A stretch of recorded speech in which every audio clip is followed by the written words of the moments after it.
ইরফান মায়রার কথায় ভ্রু কুঁচকে বলে। হোয়াট হ্যাপ? মায়রা ঢোক গিলে জিভ দিয়ে ঠোঁট ভিজিয়ে বলে। আপনি আমাদের গ্রামে আমাদের বাড়ির সামনে গিয়ে শীষ বাজাতেন? ইরফান গম্ভীর গলায় বলে।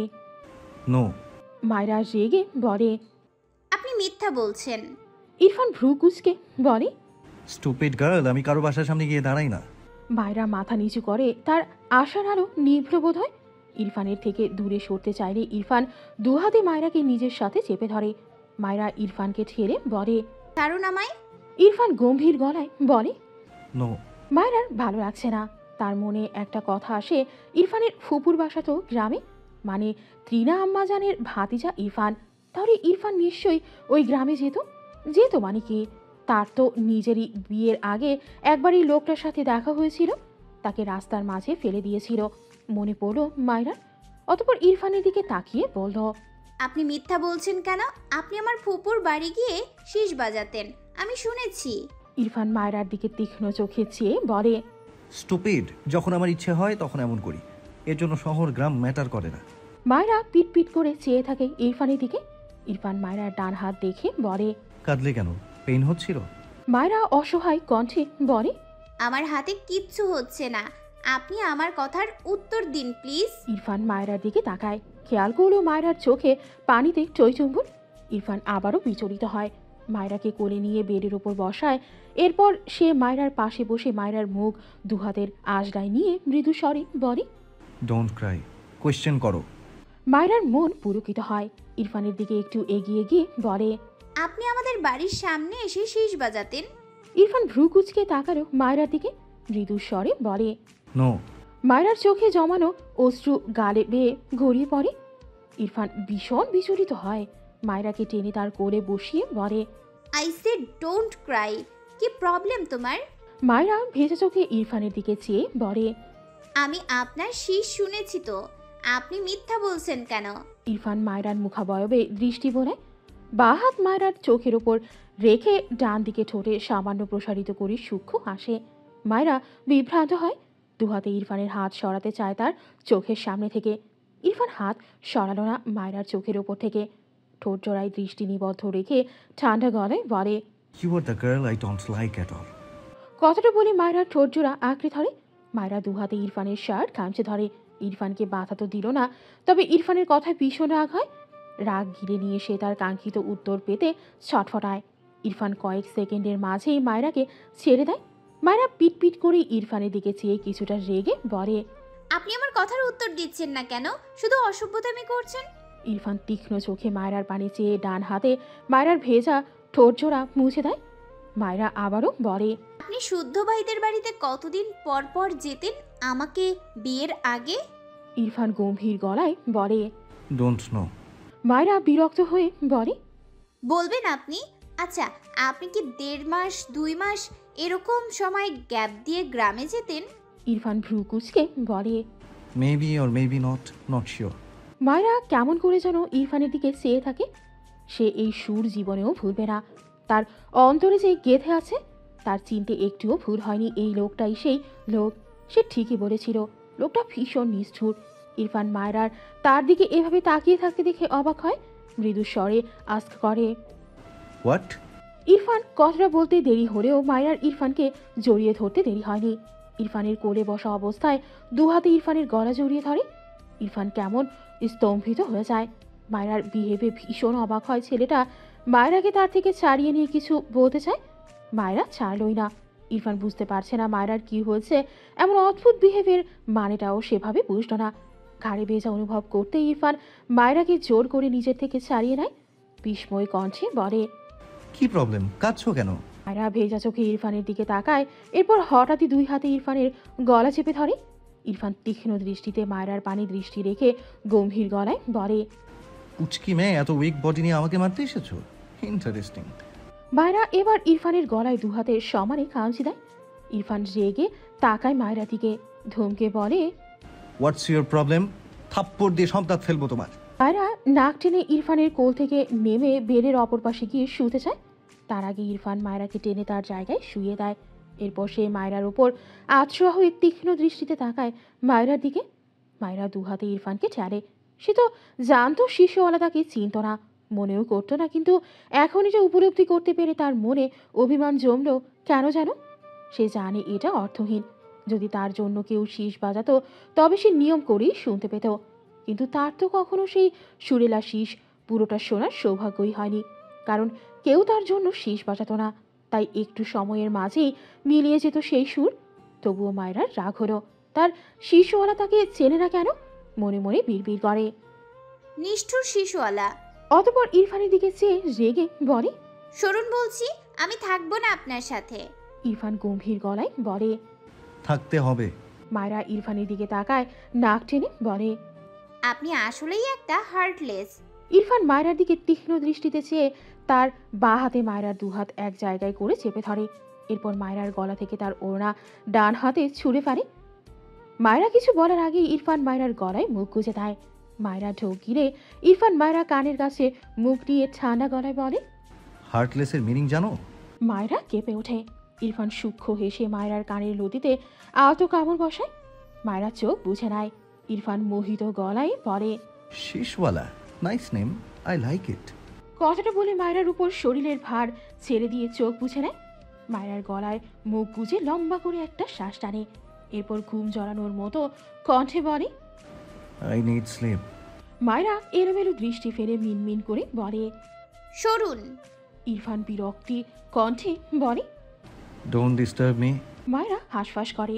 এই 100 মন এর বস্তা তার উপর থাকলে তার কি হবে? গলায় ইরফানের গরম নিঃশ্বাস পড়ছে, আর মায়রার ঠান্ডা লাগছে। হাত পায়ের তালু কেমন শিরশির করছে। মায়রা ঢোক গিরে দুহাতে ইরফানের মাথা ধরে ঠেলে সরাতে চাইলে ইরফান মায়রার গলার ভাঁজে দাঁত বসায়। মায়রা মৃদু আর্তনাদ করে ওঠে, ইরফানকে ছেড়ে দিয়ে ঢোক গিরে। ইরফান মায়রার গলায় বসানো দাঁত ছেড়ে দিল, কিন্তু কিছু বলল না। মায়রা আবারও মিনমিন করে বলে। সরুন, আমি শেষ করতে পারল না, তার আগে ইরফান মাথা তুলে ধমকে বলে, শাট আপ স্টুপিড। মায়রা ঝাঁকি দিয়ে ওঠে। হঠাৎ করে এমন রামধমক খেয়ে ভীষণ ভয় পেয়েছে। ইরফান মায়রাকে এভাবে কেঁপে উঠতে দেখে নিজেই থতমত খেয়ে তাকায়। মায়রা অভিমানী চোখে তাকিয়ে আছে ইরফানের পানে, চোখের কোণে জল করা। ইরফান নজর বোলায় মায়রার মুখাবয়বে, দুহাতে মায়রার কোমর জড়িয়ে তাকে কাছে টেনে নিজের দিকে নিয়ে যায়। মায়রার শ্বাস ভারী হয়। ইরফান মায়রার কানের কাছে মুখ নিয়ে ঠোঁট বাঁকিয়ে কিঞ্চিত হেসে শীতল কণ্ঠে আওড়ায়, this is the first step. কথাটা বলে মায়রার ওপর থেকে উঠে যায়। এরপর তার ল্যাপটপ এনে বেডের সাথে হেলান দিয়ে বসে ল্যাপটপ পায়ের ওপর রাখে। মায়রা পিটপিট করে ইরফানের দিকে চেয়ে থাকে। ইরফান গম্ভীর মুখে ল্যাপটপে আঙুল চালায়। কিছুক্ষণ পর পর বিরক্তিতে কপাল কুঁচকে নেয়। মায়রা ইরফানের কথার অর্থ ঠিক বুঝল না। ভ্রু কুঁচকে চিন্তিত গলায় বলে, কিসের স্টেপ? ইরফান ঘাড় বাঁকিয়ে মায়রার দিকে একবার তাকায়, বিরক্তি কণ্ঠে বলে, গাধা। এরপর আবারও তার কাজে মন দেয়। মায়রাও বিরক্ত হলো, তাকে শুধু এইসব বিরক্তিকর নামেই অসভ্য লোকটা ডাকে। জীবনে একটা ভালো নামে ডাকলো না, বিড়বিড় করে। অসভ্য, নিষ্ঠুর। এরপর পিটপিট করে শুধু চেয়ে থাকে ইরফানের দিকে। না চাইতেও ঠোঁটের কোণে মৃদু হাসি ফুটে ওঠে। একদিন দীর্ঘশ্বাস নিয়ে তার মন ভরে ওঠে। ও অদৃশ্য শিশুওয়ালা, তুমি কেমন দেখতে? আজ সে মন অজান্তেই মনে মনে আওড়ায়। এই যে শিশুওয়ালা, তুমি এমন দেখতে। আজকে হুট করে মায়রার কাছে ইরফানকে কি ভীষণ সুন্দর লাগছে। মায়রা আগেও খেয়াল করেছে, কিন্তু আজ কেন যেন চোখে লাগছে তার। সোজা তীক্ষ্ণ খাড়া নাক, কালচে ঠোঁট। মায়রা বিরক্ত হলো। এরূপ সিগারেট খেয়ে খেয়ে এমন করেছে ঠোঁটে। তবুও তার ভালোই লাগলো। ইরফান মায়রার চেয়ে এক সেট বেশি ফর্সা হবে বলে মায়রার মনে হলো। চোখের মণি দুটো বিড়ালের চোখের মতো কেমন বাদামি, চুলগুলো কিচকিচে কালো। মায়রা ভাবলো এই লোকের চুল যদি একটু অন্যরকম হতো তবে এই লোক যে বাংলাদেশি এটার বোঝার চান্সই থাকতো না। মায়রার মনে প্রশ্ন জাগে, ইরফানের বংশে কি কেউ বিদেশি ছিল? মায়রা সিদ্ধান্ত নিল সে এই কোশ্চেন ইরফানকে করবে। ভাবনা নিয়ে শোয়া থেকে উঠে বসলো। এরপর ইরফানের দিকে একটু এগিয়ে এসে বসে, বলতে চায়, আপনি আমাকে একটু চিনতেন না? কিন্তু মনের কথা মনেই রইল। মায়রা কেমন করে যেন ইরফানের দিকে শুধু তাকিয়ে থাকে, সে নিজেই নিজেকে বুঝতে পারছে না। তবে ভীষণ রকম ভালো লাগছে। বুদ্ধি হওয়ার পর থেকে হয়তো আজকেই প্রথম মায়রার মন এত বেশি পুলকিত হলো। ইরফান মায়রাকে এভাবে বসে থাকতে দেখে তীক্ষ্ণ চোখে চেয়ে বলে, হোয়াট হ্যাপেন্ড? ঘুমাচ্ছ না কেন? মায়রা মিনমিন করে বলে, ঘুম আসছে না। ইরফান কোলের ওপর থেকে ল্যাপটপ রেখে মায়রাকে টেনে তার কোলে বসায়। মায়রার পিঠ ইরফানের বুকে ঠেকে। মায়রা থতমত খেয়ে বলে। কি করব? ইরফান উত্তর করল না। মায়রার কোলের ওপর ল্যাপটপ রেখে মায়রার দুপাশ দিয়ে হাত বাড়িয়ে ল্যাপটপে আঙুল চালায়। মায়রা পিটপিট করে ইরফানের আঙুলগুলোর দিকে একবার তাকায়, আরেকবার ল্যাপটপের স্ক্রিনে। কি যে করছে কিছু বুঝল না। কিছু একটা মনে পড়ায় ঘাড় বাঁকিয়ে মিনমিন করে বলে। শুনুন। ইরফানের ল্যাপটপের স্ক্রিনে থাকা দৃষ্টি ঘুরে যায় মায়রার দিকে। আঙুল থেমে যায়, মৃদু স্বরে বলে। শুনছি। মায়রা জিভ দিয়ে ঠোঁট ভিজিয়ে বলে। আপনাদের মাঝে কি বিদেশি মানুষ আছে? ইরফান তার কাজে মনোযোগ দেয়, গম্ভীর গলায় বলে। নো। মায়রার সাথে সাথে ঘাড় ঘুরিয়ে ইরফানের দিকে চেয়ে বলে ওঠে। তাহলে আপনি দেখতে বিদেশিদের মতো কেন? ইরফানের কপালে ভাঁজ পড়ে, আর চোখে মায়রার দিকে চেয়ে বিড়বিড় করে। স্টুপিড। মায়রা ইরফানকে চুপ দেখে বলে। মানে আমি বলছি, আপনার চোখের মণি কেমন বাদামি, ওই বিড়ালদের মতো।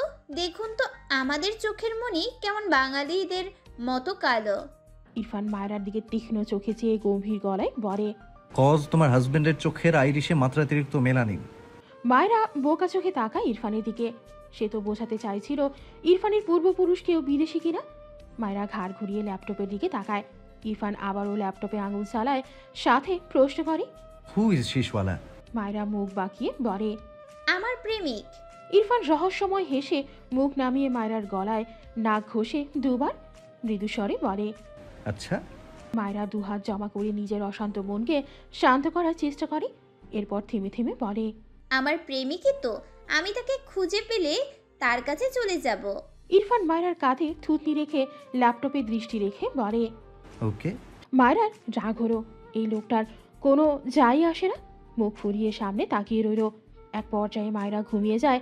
বাম দিকে হেলে পড়তে নিলে ইরফান দ্রুত বাঁ হাতে মায়রাকে আগলে নেয়। সে বেডের সাথে হেলান দিয়ে আতশোয়া হয়ে মায়রার মাথা তার বুকে ঠেকিয়ে রাখে। বাঁ হাতে মায়রার কপাল গলা চেক করে দেখলো ঘামছে নাকি ঠান্ডা লাগছে। স্বাভাবিক দেখে সে তার কাজে মন দিল। নাসিম অন্তরাদের বাসার ড্রয়িং রুমে সোফায় পা এলিয়ে দিয়ে বসে আছে।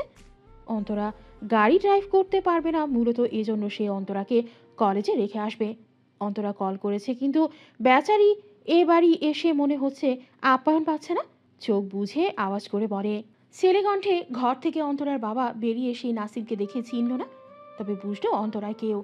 আসলে এই ছেলেটাকে কোনো নাস্তা দেওয়া হয়নি। ভদ্রলোক অসন্তুষ্ট হলেন দুই মেয়ের ওপর।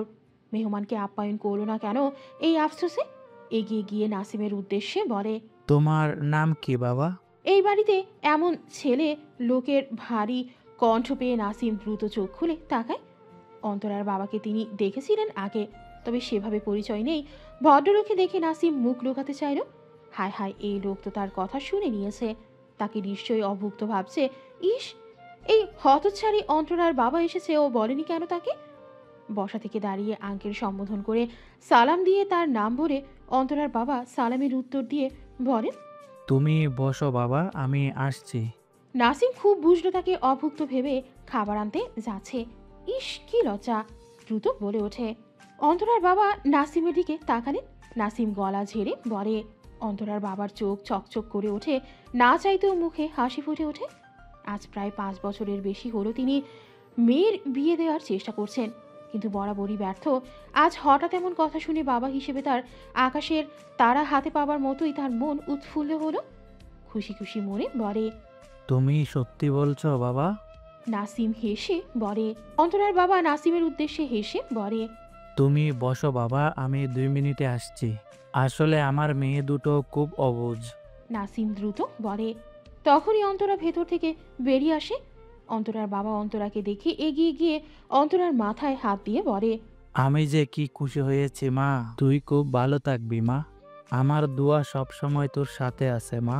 অন্তরা বাবার কথায় বোকা চোখে তাকিয়ে রইল। সব তার মাথার উপর দিয়ে যাচ্ছে। নাসিম দ্রুত অন্তরার হাত টেনে নিয়ে বলে। অন্তরার বাবা নাসিমের উদ্দেশ্যে বলে। বাবা, কিছু খেয়ে যাও, অবশ্যই আসবে কিন্তু। ওরা গাড়িতে উঠে বসে। নাসিম গাড়ি ড্রাইভ করছে। অন্তরা চিন্তিত কণ্ঠে বলে। বাবার কি হয়েছে? ওভাবে কথা বললো কেন? কি? নাসিম বা হাতের এক আঙুল কানের ভেতর ঢুকিয়ে বলে। অন্তরা কটমট দৃষ্টিতে নাসিমের দিকে চেয়ে বলে। নাসিম মিটিমিটি হেসে বলে। অন্তরা তার পা থেকে চটি খুলে বাঁ হাতে নাসিমের বাহুতে দুটো লাগিয়ে চিল্লিয়ে বলে, বাবা যে ছেলে ঠিক করবে ওর সাথে আমি তোর বিয়ে দিব, দাঁড়া বেয়াদব। নাসিম ডান হাতে তার বাম বাহুতে দুবার হাত বুলিয়ে বলে। অন্তরা রাগে ফোঁস করছে। নাসিম অসহায় মুখ করে বলে। অন্তরা মুখ ফিরিয়ে বাইরে তাকালো। চোখের কোণে পানির কণা, সিটে মাথা এলিয়ে ভারী গলায় বলে, মানুষ শুধু কথা শোনাতে আর মজা নিতেই জানে। নাসিমের মুখ মলিন হয়, তবে কিছু বলে না। সে যা করেছে ভুল নয়, হেসে হেসে করলেও এটা প্রয়োজন, নয়তো অন্তরা মানসিক রোগী হয়ে যাবে। দেখতে দেখতে প্রায় 15 দিন পেরিয়েছে। ইরফান মায়রাকে বেসরকারি একটি কলেজে ভর্তি করিয়ে দিয়েছে। মায়রাও মেনে নিয়েছে। মায়রার মনে প্রশ্ন জাগে, ইরফান বলেছিল অন্তরা ইরফানের ফ্রেন্ড। হিসেব মতে ইরফানের উচিত ছিল যেখানে ইরফানের ফ্রেন্ড সেখানেই তাকে ভর্তি করানো। উল্টে তাকে অন্য কলেজে ভর্তি করিয়েছে। আর সবচেয়ে বড় কথা, প্রথম দিন তার প্রতি অন্তরার এত অমায়িক ব্যবহার। তার পরের দিনই তাকে অকারণে এভাবে শাস্তি দেওয়ার হিসাব মায়রা মেলাতে পারে না। ইরফানকে বললে তাকে ধমকে চুপ করিয়ে দেয়। মায়রা রেডি হয়ে বাইরে বেরিয়ে আসে। ইরফান গাড়িতে ওয়েট করছে। মায়রা কোনো কথা না বলে দ্রুত গাড়িতে উঠে বসে। ইরফান একবার তাকালো মায়রার দিকে। মায়রাও সে সময় তাকানোই দুজনের চোখাচোখি হয়ে যায়। মায়রা মৃদু হাসে। ইরফান তার গাম্ভীর্যের বাইরে বেরোলো না। নীরবে চোখ সরিয়ে গাড়ি স্টার্ট দেয়। মায়রা মুখ বাঁকায়। এই লোকটা একটা অদ্ভুত প্রাণী, হাসলে কি না জানি হবে। ইরফানের দিকে তাকিয়ে বলে, বলছি, হাসলে কি আপনার মুখ ব্যথা করে? ডেইলি একটা করে ব্যথার ওষুধ খেলেই তো হয়। ইরফান ধমকে বলে। শারাপ। মায়রা ঝাঁকি দিয়ে ওঠে, ভেঙচি কেটে জানালার দিকে তাকায়। এই লোক কিভাবে শীষ বাজায়? এমন প্যাঁচা মুখোর মাঝে আল্লাহ ওই বৈশিষ্ট্য কেন দিয়েছে? মায়রার আফসোস হলো এসব বৈশিষ্ট্যে থাকবে রসাত্মক মানুষের মাঝে। আর এই লোক তো হাসতে জানে না, কথা বলতে জানে না। মায়রার বিরক্ত লাগে। ভাবনার মাঝে ইরফান তার কলেজ গেটের সামনে গাড়ি দাঁড় করালে মায়রা দ্রুত গাড়ি থেকে নেমে দাঁড়ায়। ইরফান গাড়ি থেকে নেমে মায়রার পাশে এসে দাঁড়ায়। মায়রা ইরফানকে পাশ কাটিয়ে যেতে নিলে ইরফান মায়রার হাত টেনে বলে, আমার লেট হলে কলেজ থেকে বেরোবে না। মায়রা মুখস্থ লাইনটা শুনে অলস ভঙ্গিতে মাথা নাড়ায়। এরপর সে কলেজ গেটে প্রবেশ করে। বাইরে থেকে ভেতরে দেখা যায় ইরফান দুহাত প্যান্টের পকেটে গুজে মায়রার দিকে তাকিয়ে রইল। মায়রা কলেজ গেটের ভেতরে প্রবেশ করে দেখলো একটা ছেলে তার দিকে দুহাত বাড়িয়ে দিয়ে দৌড়ে আসছে। মায়রা চোখ বড় বড় করে তাকায়। এই ছেলের সাথে 3 দিন হলো তার পরিচয় হয়েছে। মূলত তার নতুন বান্ধবী মিলাই পরিচয় করিয়েছে। ভীষণ গায়ে পড়া টাইপ। মায়রা একবার পেছন দিকে তাকালে ইরফানকে দেখলো, আবার সামনে তাকালে দেখলো ছেলেটা তার মাঝে বেশি দূরত্ব নেই। মায়রা দ্রুত বাম দিকে এক প্রকার দৌড়ে সরে দাঁড়ায়। ছেলেটা মায়রাকে না পেয়ে মাঠের মাঝে উপুর হয়ে ঠাস করে পড়ে যায়। মায়রা শব্দ করে হেসে ওঠে। গেটের দিকে নজর করলে ইরফানকে এগিয়ে আসতে দেখে মায়রা তার ক্লাসরুমের দিকে দৌড় দেয়। এখানে থাকলেই বিপদ। শুদ্ধ তার লাস্ট ক্লাস নিয়ে মাঠে এসে দাঁড়ায়। আশেপাশে একবার চোখ বোলায়। ফারা কি খুঁজছে মূলত। খুব বেশি কষ্ট করতে হলো না। কিছুটা দূরেই ফারা তার ফ্রেন্ডদের সহ পেয়ে যায়। খুব স্বাভাবিকভাবেই সেদিকে এগিয়ে যায়। মাঝপথে এসে শুদ্ধর পা থেমে যায়। চোখ মুখ শক্ত হয়ে যায়। ডান পায়ের গোড়ালির দিকটা মাটিতে ঠেকিয়ে রেখে আগার দিকটা দুবার ডান দিকে আর বাম দিকে নাড়ায়। দু হাতের কনুই পর্যন্ত গোটানো শার্টের হাতা কনুয়ের ওপরে তুলল। ডান হাত মুষ্টিবদ্ধ করে হাতটা একবার ঝাড়া দেয়। এরপর গট গট পায়ে এগিয়ে গিয়ে সবার মাঝ থেকে ফারার হাত ধরে জোরে টান দেয়। শাহেদ হেরে পড়তে পড়তে বেঁচে যায়। বেচারা ফারার কাঁধে মাথা রেখেছিল একটু। এদিকে ফারা পড়ে যেতে নেয়, তবে শুদ্ধ বাহাতে ফারাকে ঠেসে সোজা করে দাঁড় করিয়ে দেয়। এরপর শাহেদের কলার ধরে রাগান্বিত স্বরে বলে, তোর ক্লাস তো আমি পরে নিব, ওয়েট। কথাটা বলে শাহেদকে ধাক্কা দেয়। এরপর আর কোনো কথা না বলে ফারাকে টেনে নিয়ে যেতে থাকে। সবার চোখে মুখে ভীতি। ফারা ঢোক গিরে বলে, শুদ্ধ ভাই আমি। শুদ্ধ তার গাড়ির দরজা খুলে ফারাকে ধাক্কা দেয়। ফারা হাতে ব্যথা পায়। শুধু ড্রাইভিং সিটে এসে বসে। ফারা ঢোক গিরে বলে, শুদ্ধ ভাই শাহেদ। শুদ্ধ স্টিয়ারিং এর উপর দুহাত রেখে মাথা নিচু করে নিজেকে দমাতে চাইছিল, কিন্তু শাহেদের কথাটা শুনে ঝড়ের বেগে ফারার ডান গানে থাপ্পড় মেরে দেয়। ফারা অবাক হয়ে শুদ্ধর দিকে তাকায়। শুদ্ধ 1 সেকেন্ডও সময় নষ্ট না করে ফারার গলা চেপে ধরে ডান হাতে দাঁতের দাঁত চেপে পড়ে, বলেছিলাম সব তেরা আমি মানবো, শুধু কোনো ছেলেকে জড়াবি না, বলেছিলাম কি না? তবুও অবাধ্যপনা করবি কেন? ফারা চোখ বড় বড় করে তাকায়। দু হাতে শুদ্ধর হাত তার গলা থেকে সরাতে চায়। শুদ্ধ ছাড়লো না, বরং হাতের বেগ বৃদ্ধি করলো। ফারার চোখ থেকে পানি গড়িয়ে পড়ে। শুদ্ধর দয়া হয় না, আগের চেয়েও শক্ত গলায় বলে, ওই সব ছেলে রিলেটেড কিছু করলে বলেছিলাম তোর অস্তিত্ব রাখবো না। বল, বলেছিলাম কি না? আমি হি হি করে বলে আমার সব কথা উঠিয়ে দিবি? এই তোর মাথায় মগজ নেই? তোর কাঁধে আরেকজনকে জায়গা দিস? তোর তো বেঁচে থাকার অধিকার নাই। মরে যা তুই। কবরে গিয়ে দোয়া করে আসবো। বেঁচে থেকে আরেকজনকে কাঁধে জায়গা দিবি আর আমি তোকে বাঁচিয়ে রাখবো? ফারার চোখ মুখ লাল হয়ে যায়। শুদ্ধ একটুও দয়া হলো না যেন ফারাকে মেরে তবে সে দম নিবে। মায়েরা কলেজ শেষে কলেজ মাঠে দাঁড়িয়ে অপেক্ষা করছে ইরফানের জন্য। হঠাৎই তার সামনে কেউ একজন তাকে সালাম দেয়। মায়েরা সম্বোধন করে। মায়েরা বাম দিকে ঘাড় ফিরিয়ে কিছু দেখছিল। তার নাম ধরে কেউ সালাম দেয়। মেয়েটা ভ্রুকুচকে তার সামনে তাকায়, সালামের উত্তর নিতে চায়। আসসালা থেমে যায় মায়েরা। সালামের উত্তর সম্পূর্ণ করতে পারো না, বিস্ময় দৃষ্টিতে তাকিয়ে থাকে সামনে দাঁড়ানো ভদ্র মেয়েটির দিকে। শুদ্ধ সিটে মাথা এলিয়ে চোখ বুঝে আছে। ফারা পাশের সিটে মাথা নিচু করে নীরবে চোখের পানি ফেলছে। বেশ কিছুক্ষণ পর শুদ্ধ বাম দিকে ফারার দিকে ফিরে তাকায়। অসহায় চোখে ফারার পানে চায়। চোখ দুটো স্বাভাবিকের চেয়ে লাল। মৃদু স্বরে ডাকে, ফারহা পাখি। ফারা কিচ্ছু বলল না, একটু নড়ল না, একটু টু শব্দও করল না। নীরব অশ্রু চোখের কোণ ঘেঁষে গড়িয়ে পড়ে। শুদ্ধর ভীষণ আফসোস হলো, সে তো এভাবে রেগে যায় না। সে ঠান্ডা মাথার মানুষ। এই উপাধি সবার থেকে পাওয়া আছে তার। আজ হঠাৎ কেন যেন একদম নিজের কন্ট্রোলে ছিল না সে। জিভ দিয়ে ঠুকনো শুকনো ঠোঁট জোড়া ভিজিয়ে কণ্ঠ নরম করে বলে, ফারহা পাখি সরে, প্লিজ কান্না অফ করো। ফারা এবারে একটুও নড়ল না। শুধু এগিয়ে ফারাকে নিজের দিকে ফেরায়। মেয়েটা বাধা দিল না, হ্যাঁ না কিছুই বলল না। শুধু তার দুহাতের মাঝে ফারার দুহাত আঁকড়ে ধরে মৃদুস্বরে বলে, অনেক ব্যথা পেয়েছো? আমি সরে। ফারা নিরুত্তর। শুদ্ধ ফারার মাথা থেকে হিজাবের পিনগুলো খুলে দেয়, তবে মাথা থেকে কাপড় নামালো না। কিছুটা আলগা করে ফারার মাথা উঁচু করে ধরে। কাঁদতে কাঁদতে চোখ মুখের অবস্থা বেহাল। এখনো চোখে বেয়ে পানি পড়ছে, তবে কোনো শব্দ নেই। শুদ্ধর বুকে চিনচিনে ব্যথা করে উঠল। চোখ নামিয়ে ফারার গলা দেখার চেষ্টা করে। ফারা জড়বস্তুর মতো বসে আছে। শুদ্ধ ফারার গলার নজর গলে দেখলো জায়গায় জায়গায় লাল হয়ে আছে। শুদ্ধর দম বন্ধ রাখলো। চোখ বুঝে বহু কষ্টে দুটো ঢোক গিলল। চোখ তুলে ফারার দিকে তাকায়। ফারার চোখ বন্ধ। শুদ্ধ তার ডান হাত তুলে ফারার গলায় স্পর্শ করে। কেন যেন কাঁপছে তার হাত। ফারা শিউরে উঠল, কিন্তু একটা কথা বলল না। শুদ্ধ অসহায় কণ্ঠে বলে, ফারহা পাখি আমি সরে, আমি না বুঝে করে ফেলেছি।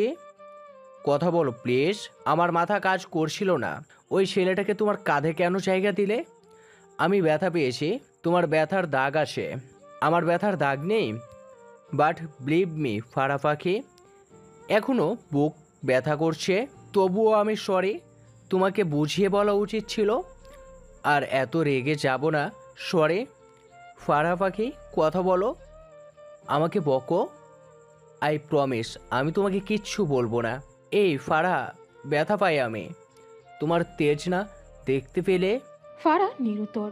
শুদ্ধ তার দুহাতে ফারার দুহাত ধরে বেহিসাবে চুমু আঁকল। একটু এগিয়ে গিয়ে কপালে ঠোঁটে আলতো স্পর্শ দেয়। এরপর দুহাতের আঁশ দেয় ফারার মুখটা নিয়ে করুণ কণ্ঠে বলে, এই ফারহা পাখি সরি তো, প্লিজ কথা বলো। আশা, ওই ছেলেটাকে কেন তোমার কাঁধে মাথা রাখতে দিলে বলো? তুমি জানো না আমার ফারহা পাখি জাস্ট আমার? সেখানে অন্য কেউ ভাগ বসালে আমি কিভাবে মেনে নিব? একটু কথা বললে কি হয়? একটুখানি না হয় ব্যথা দিয়েছি, মেরে ফেলিনি তো। অত সাহস নেই তো পাখি, কথা বলো প্লিজ। ফারার নিরহ নিস্তব্ধ, যেন বোবা। শুদ্ধ ছটফট করে। ফারাকে ছেড়ে তার সিটে শরীর এড়িয়ে দিয়ে চোখ বুঝে নেয়। ডান হাতটা চোখের ওপর রাখে। কিছুক্ষণ পর গাড়ি থেকে বেরিয়ে দোকান থেকে একটা মলম কিনে আনে। এরপর ফারার দিকে এগিয়ে গেলে ফারা আতঙ্কিত চোখে তাকায় শুদ্ধর পানে। কিছুটা সিঁড়িয়ে যায় দরজার দিকে। শুদ্ধ দেখল তার দৃষ্টিতে বিস্ময়। ফারা তাকে ভয় পাচ্ছে। কথাটা মনে মনে আওড়াতেই বুকে চিনচিন ব্যথা হলো। ফারার মাথা নিচু করে কুকড়ে বসে আছে।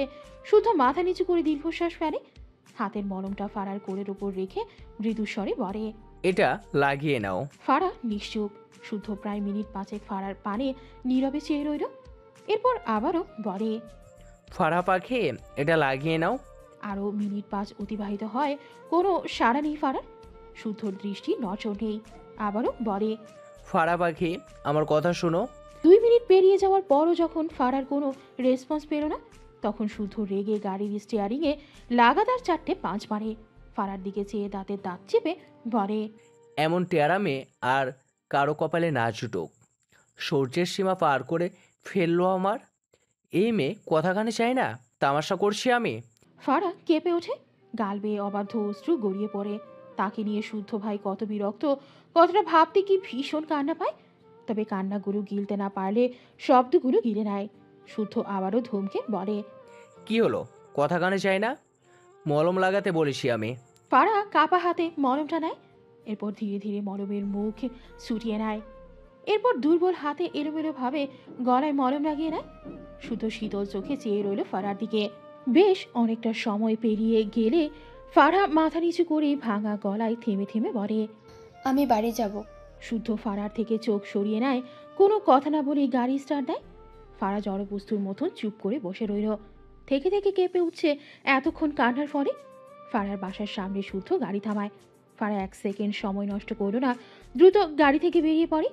শুদ্ধ ভ্রু কুচকে দেখলো ফারার কাজ কারবার। সেও দ্রুত পায়ে গাড়ি থেকে বেরিয়ে এগিয়ে গিয়ে ফারার সামনে দাঁড়ায়। ফারা দ্রুত কয়েক পা পিছিয়ে যায়, মাথা তুলল না, শুধু চোখ বুঝে শ্বাস ফেলে। এরপর ফারার উদ্দেশ্যে নরম কণ্ঠে বলে, সরে, তুমি ঠিক হয়ে যাও, কথা বলো ফারাপাকে। ফারা নিরুত্তর। শুদ্ধ 2 পা ফারার দিকে এগোলে ফারা ভীত চোখে তাকায় শুদ্ধর দিকে। শুদ্ধর পা থেমে যায়। ফারা তাকে ভয় পাচ্ছে। ব্যাপারটা শুদ্ধর একদমই হজম হচ্ছে না। কি যে অসহায় লাগলো নিজেকে। শুদ্ধ নিজের অশান্ত মনকে সামনে ফারার দিকে এগিয়ে গিয়ে নরম গলায় বলে, ফারাপাকে ভালোবাসে, আমাকে ভয় পাচ্ছ কেন? আমি আর এভাবে রাগ দেখাবো না, প্রমিস করছি তো। Please be normal. ফারা মাথা নিচু করে নেয়। শুদ্ধের চোখ মুখে অসহায়ত্ব। পেছন থেকে ফাইজের গলা পেয়ে শুদ্ধ পিছু ফিরে তাকায়। ফারা তার ভাইকে দেখতে পেয়ে শুদ্ধর পাশ কেটে দ্রুত পায়ে হেঁটে গিয়ে ফাইজকে জড়িয়ে ফুপিয়ে ওঠে। ফাইজ তবদা খেয়ে যায়। ফারা তো এমনটা করে না সাধারণত, এমন প্রথম তা নয়, কিন্তু নর্মাল কোনো কিছুতেই মেয়েটা এমন অদ্ভুত বিহেভ করে না। ফাইজ শুদ্ধর দিকে তাকালে দেখলো শুদ্ধর দৃষ্টি ফারার দিকে। ফাইজ তীক্ষ্ণ চোখে শুদ্ধর দিকে কিছু সময় চেয়ে থাকে। শুদ্ধ চোখ তুলে তাকালে ফাইজের সাথে চোখাচোখি হয়। ফাইজ ভারী অবাক হলো। শুদ্ধকে স্বাভাবিক লাগলো না। মুখ জুড়ে যেমন অসহায়ত্ব, তেমনি চোখ দুটো কেমন যেন হালকা লাল লাগলো, যা স্বাভাবিক নয়। এদের মধ্যে কিছু হয়েছে, ঝামেলা তো চলতেই থাকে, এ তো নতুন নয়। কিন্তু দুজনের কারো অবস্থাই তো এত শোচনীয় হয় না। ফাইজ চিন্তিত হলো। শুদ্ধর দিকে দৃষ্টি ফিরিয়ে ফারার মাথায় হাত বুলিয়ে বলে, ফারা কোনো কথা বলল না। নিঃশব্দে তার ভাইয়ের শার্ট ভেজালো যেন বড় ভাইয়ের কাছে নীরব অভিযোগ সঁপে দিচ্ছে। ফাইজ ফারার মাথা তুলে বোনের চোখ মুখ মুছে নিল। ফারা তার লালিত চোখ জোড়া ভাইয়ের পানি নিবদ্ধ করে রাখে। ফাইজ ভীষণ অবাক হয়। ফারা তো এভাবে কাঁদে না সাধারণত। আদরের সুরে বলে, ফারা নাক টানল। তার ভাইকে ছেড়ে মাথা নাড়িয়ে ছোট করে বলে, কিছু না। কথাটা বলে বাড়ির দিকে পথ ধরে। ফাইজ ফারাকে কিছু বলল না। শুদ্ধর সামনে দাঁড়িয়ে বলে, শুদ্ধর অসহায় চোখ জোড়া ফারার পানি ছিল। ফাইজের কথায় দৃষ্টি ঘুরিয়ে আনে, ঢোক গিরে বলে, তোর বোন ভালো না রে, আমার জীবনটা শেষ করে দিল। ফাইজ চোখ ছোট ছোট করে বলে। শুদ্ধ চেঁচিয়ে বলে, আবার আমার বউকে অন্যের ঘাড়ে দিতে চাইছিস? শুদ্ধ রেগে বলে, তোর বোন এই পৃথিবীর সবচেয়ে খারাপ মেয়ে হলেও ও আমার বউ হবে। তোর বোন যেমন তেমন বলতে পারবো না আমি। পালগুলো। হয়েছেটা কি তোদের? কি করছিস আমার বোনের সাথে? যা ইচ্ছে করেছি, কিন্তু তোর বোনটা আমাকে কষ্ট দেওয়ার জন্য কি শুধু আমার কলিজাটাই খুশি পাই? শুদ্ধর কথাটা কেমন যেন শোনালো। ফাইজ কি বলবে বুঝে পায় না। এরা এমন কেন? বিয়ের আগে একে অন্যের জীবন ভেজে ভেজে খাচ্ছে, বিয়ের পর যে কি করবে সেটা ভেবেই ফাইজ কুল পায় না। শুদ্ধ সিরিয়াস হয়ে বলে, আমি খুব তাড়াতাড়ি ফারাকে আমার বউ করে চাই ফায়াজ। তখনই ফারা ফাইজের হাত ধরে টেনে ভাঙা গলায় বলে, ভাইয়া ভেতরে এসো। ফারা মূলত একটু দূরেই আড়াল হয়ে দাঁড়িয়েছিল। শুদ্ধ লাস্ট কথাটা শুনেই এগিয়ে এসেছে। ফারার কথা শুনে ফাইজ শুদ্ধ দুজনেই ফারার দিকে তাকায়। শুদ্ধ ভ্রু কুচকে চেয়ে আছে ফারার দিকে। ফারা আবারও করুণ গলায় বলে, ভাইয়া প্লিজ এসো। ফাইজ বোনের কথা মানল। মেয়েটার অবস্থা কাহিল শুদ্ধর দিকে চেয়ে বলে, শুদ্ধ ভেতরে আয়। শুদ্ধ ফারার দিকে শক্ত চোখে চেয়ে আছে। খুব বুঝেছে এই মেয়ে তার ভাইকে নিয়ে যাচ্ছে, সে বিয়ের টপিক উঠিয়েছে বলে। ফারার দিকে চেয়েই দাঁতে দাঁত চেপে বলে, তোর বোনকে অনেক কিছু বোঝানো বাকি আছে, বিয়ের বহুত দেরি আছে। কথাটা বলে 1 সেকেন্ডও দাঁড়ালো না, গটগট পায়ে তার গাড়ির দিকে এগিয়ে গিয়ে গাড়ি স্টার্ট দেয়, বিড়বিড় করে। ট্যারামি করে একটুও ভালো করলো না ফারহা পাখি, যা জ্বালিয়েছো কত বহুগুণে বেশ তা ফেরত পাবে। এটা জাস্ট তোমার ইমেজিশনের বাইরে, আমার অপর পিঠ দেখতে বাধ্য করলে তুমি। Let's see Farha baby. Antara মায়রার ম্যাডাম, সে ছাত্রী, যে কয়দিন দেখা হয়েছিল তাতে তো তাদের মাঝে এই সম্পর্কটি বিদ্যমান। সেখানে মায়রা ছাত্রী হয়ে তার ম্যাডামের মুখে সালাম শুনে সালামের উত্তর আর করতে পারল না। অন্তরা মৃদু হেসে বলে, সালামের উত্তর দেওয়া কিন্তু ওয়াজিব মায়রা। মায়রা জিভ দিয়ে ঠোঁট ভিজিয়ে মিনমিন করে সালামের উত্তর নিল। তার ভীষণ অস্বস্তি হলো। অন্তরা জিজ্ঞেস করে, কেমন আছো মায়রা? মায়রা মাথা তুলে অন্তরার পানে চায়, ডান দিকে মাথা কাত করে জোরপূর্বক হেসে বলে, জি আলহামদুলিল্লাহ ম্যাম, আপনি কেমন আছেন? আলহামদুলিল্লাহ, আমিও ভালো আছি। কথাটা বলেই অন্তরা এদিক ওদিক তাকিয়ে মায়রার দিকে তাকায়, এরপর বলে, আমাকে 10 মিনিট টাইম দিবে মায়রা? তোমার সাথে কোথাও বসে একটু কথা বলতাম। মায়রা ভীষণ অবাক হয়। তার সাথে এনার কি কথা? মায়রার মনে পড়ে সেই দিনের মারের কথা, আবার বেঞ্চের উপর দাঁড়িয়ে রেখেছিল সে কথা। ভীষণ মন খারাপ হয়ে গেল। সেখানে তার 3টে ফ্রেন্ড হয়েছিল, যদিও একদম নতুন ফ্রেন্ড, তবুও সে মিশে গিয়েছিল তাদের সাথে, আর দেখা হলো না। ক্লাসের সবাই তাকে দেখে হেসেছিল। মাথা নিচু করে আর চোখে ইরফানকে খুঁজল। তার দ্বারে দুঃখ এসে হাজির হয়েছে। সেজন্যই বোধহয় তার অনুসন্ধানী চোখ জোড়া ইরফানকে খুঁজল খুব করে। অভিমানও হলো, তাকে ছুটির পর কেন দাঁড়িয়ে থাকতে হয়? সে কেন অপেক্ষা করবে? ইরফান আগে থেকে তার জন্য অপেক্ষা করবে না কেন? মায়ের অভিমানী মনে ভাবনা এসে ভিড় জমায়। অন্তরা তো ইরফানের ফ্রেন্ড, সেই রিলেটেড কিছু জানতে পারবে কি? অন্তরা তাকে ডাকে ভাবনা থেকে বেরিয়ে আসে। ম্যাডামকে কিভাবে নিষেধ করবে সে, কিন্তু তাকে নিতে ইরফান আসবে যে। গলা ঝেড়ে বলে, ম্যাম আমাকে নিতে আসবে যে। অন্তরা মৃদু হেসে বলে, আমি 10 মিনিটের বেশি টাইম নিব না মায়রা, পাশের একটা ক্যাফেতে বসবো, আসবে প্লিজ? মায়েরা না করতে পারে না, সম্মতি দিল অন্তরার কথায়। এগিয়ে গেল অন্তরার পাশে হেঁটে হেঁটে। কলেজের পাশে একটি ক্যাফেতে মায়েরা আর অন্তরার সামনাসামনি বসেছে। মায়েরা উসখুস করছে। তার মনে হয় ইরফান আর অন্তরার মধ্যে একটি ব্যাপার আছে, কিন্তু কি এটা সে বুঝতে পারে না। এতদিন বেশ কৌতূহল হতো, আজ হয়তো একটু হলেও বুঝতে পারবে। এটা ভেবে একটু ভালো লাগছে। তেমনি মায়েরার চিন্তা হচ্ছে ইরফানকে নিয়ে। তাকে তো নিয়ম করে কলেজ গেটের বাইরে বেরোতে নিষেধ করে দেয়। সেখানে সে কলেজ গেট থেকে বেরিয়ে ক্যাফেতে এসে বসেছে। কি যে করবে তাকে ভেবেই গাম ছুটে যায় মায়েরার। ম্যাডামকে তো মুখের উপর নাও বলা যায় না। তাছাড়া মায়েরারও কৌতূহল আছে। সব মিলিয়ে কৌতূহল অস্থিরতাকে ঘিরে মায়েরা বসে রয়েছে অন্তরার সামনাসামনি। অন্তরা মায়েরার জন্য পাস্তা আর তার জন্য 1 কাপ কফি অর্ডার করে। অন্তরা মায়েরাকে জিজ্ঞেস করে মায়েরা প্রথমে না সূচক মতামত জানালে অন্তরা মানে না। নিজে থেকেই মায়েরার জন্য পাস্তা অর্ডার করে। এরপর মায়েরার উদ্দেশ্যে বলে, মায়রা, আই এম সরি। মায়েরা বিস্ময় দৃষ্টিতে তাকায় অন্তরার দিকে। তাকে সরি কেন বলছে? লাস্ট দিন তাকে যেভাবে মেরেছিল এজন্য? ভাবনার মাঝে অন্তরা তার 2 হাত বাড়িয়ে মায়েরার হাত দুটো আঁকড়ে ধরে। মায়েরা অবাকের ওপর অবাক হয়। অন্তরা অনুতপ্ত স্বরে বলে, আমি ভীষণ সরি মায়রা, লাস্ট দিনে আমি তোমার সাথে যে বিহেভ করেছিলাম এর জন্য তুমি মনে কষ্ট নিও না মায়রা। আসলে আমি ভীষণ ডিস্টার্ব ছিলাম, এর ফলে কি করেছিলাম। আমি সরি মায়রা, প্লিজ ফরগিভ মি। মায়েরা বিস্ময় দৃষ্টিতে তাকায় অন্তরার দিকে। সে কথা বলতে ভুলে গিয়েছে, কি বলবে বুঝতে পারছে না।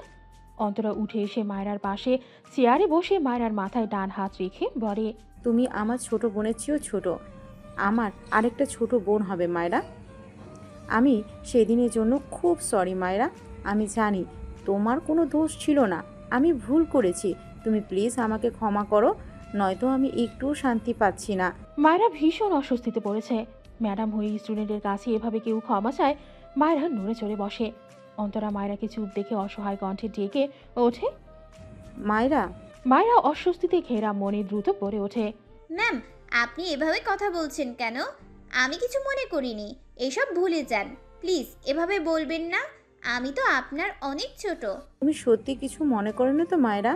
আই এম সরি বোন, আমার ভীষণ গিল্টি ফিল হয়, তুমি প্লিজ আমায় ক্ষমা করো। মায়েরা অন্তরার হাত ধরে বলে, জি বারবার আপনি এভাবে বলবেন না প্লিজ, এসব ভুলে যান, আমি ভুলে গিয়েছি। অন্তরা মায়েরার মুখের দিকে তাকালো। মেয়েটা সত্যি খুব ভালো।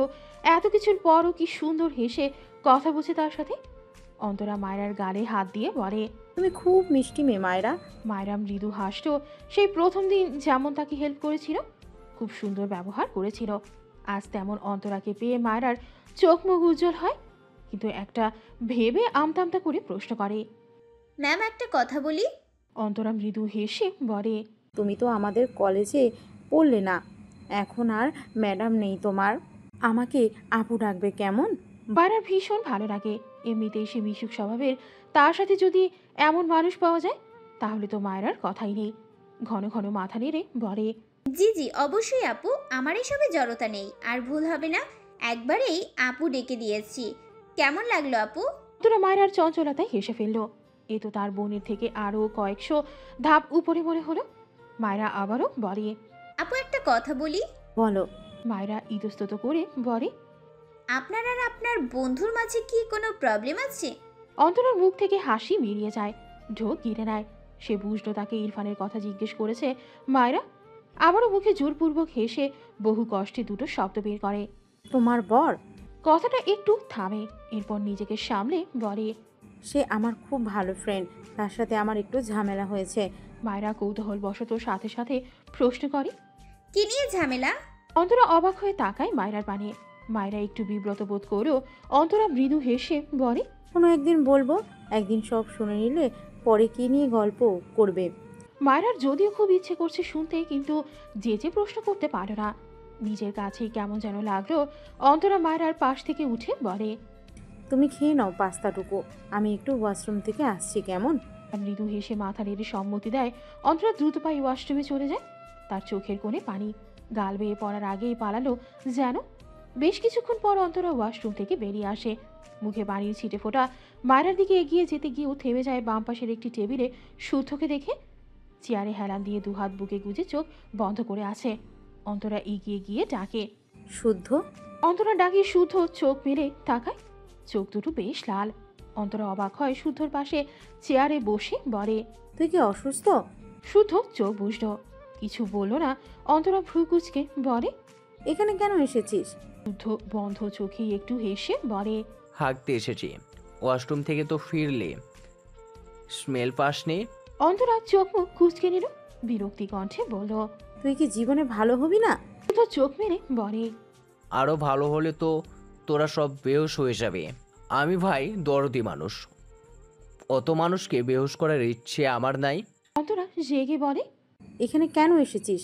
আর তোর হয়েছেটা কি? একদম হাসবি না। শুদ্ধ বিরক্তি কণ্ঠে বলে। ক্যাফেতে মানুষ কেন আসে? পেট ভরাতে আসে, পেট পরিষ্কার করতে তো আসে না। কথাটা বলে শুদ্ধ আবারও আগের ভঙ্গিতে চোখ বুঝল, এরপর মৃদু স্বরে বলে। তুই কি করছিস সেখানে? তোর কি হয়েছে বলবি? তোকে ঠিক লাগছে না। শুদ্ধর কণ্ঠে অসহায়ত্ব, তবে মুখে হাসি। কষ্ট লাগে বাল, জীবনটা এমন কেন?